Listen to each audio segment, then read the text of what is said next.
Hey, it is really early around here. I have a long drive for work this morning, so I am actually hiding out in my daughter's bedroom this morning. She's away at college, which would explain the eclectic decor in this room. Yeah, I'm hanging out in here trying not to disturb the universe because the universe is still asleep. And I'll be heading out to work soon, but I wanted to leave today's video here for you before we get started.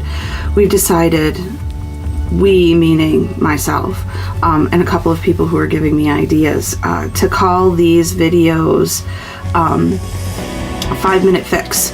So 5-minute writing fix videos, and I'm going to hashtag them 5-minute fix all over social media so that people can find them. I will also be archiving them on my YouTube channel, and every Saturday, because Saturday and Sundays I'm not going to do videos, but every Saturday you can look forward to a blog post where I kind of package the videos of the week and put them on one page on my website.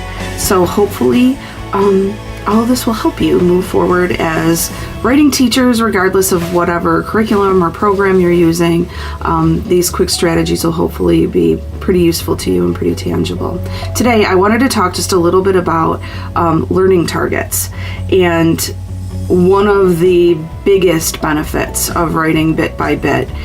We've spent the last couple of days talking about putting structure and meaning before print when we're trying to move writers forward. And when we talked about structure, I mentioned the fact that if we can help writers see that every piece of writing is actually a build that has different blocks, we're able to then have them build block by block, better their build and elevate it based on our feedback and the feedback they receive from their peers, and then transition them to print. And when we make that transition, because we had spent so much time focusing on structure and meaning, the quality of that particular piece is much stronger usually, and we're able to protect the complexity of the ideas that they had in their head, which they might have lowered if we rushed them to print first, because kids will often reduce the complexity of their ideas to match their print power.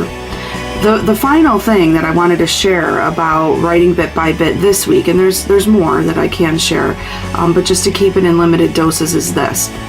When we teach and when we write bit by bit, it makes us far more targeted in our practice.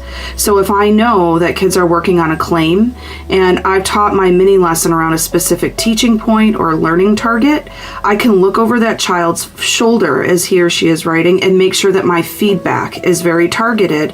And because we're only focusing on that small bit, when writers have differentiated needs, I can scaffold that target easily because I understand and I've anticipated in my own mind what writers might do relative to that target. There's no more, stronger writers coming to us and saying, "Oh, I'm done," in lickety split, and they're charging forward into the draft and progressing before we've actually had a chance to teach the learning targets or teaching points that'll help them do that work well. So when people ask me, do you let writers move forward to the next block before you've actually started teaching, the collective group around it? I typically don't. And that's because I want stronger writers to revise and tinker with that block. So what I'll do instead is, if I know what my learning target is, I will kind of anticipate what will my most gifted writers in the room do in response to that learning target, and how fast will they move through that work? What will my kids who are on standard be able to do and handle, and how will they respond? And what will the kids who need my most support, how will they attack that learning target? What will they do well with? Where will they struggle? And I differentiate my mentor texts and my examples and the approaches. So if a writer comes to me and says, "I'm done," there's 3 other ways that we've experimented with that particular target.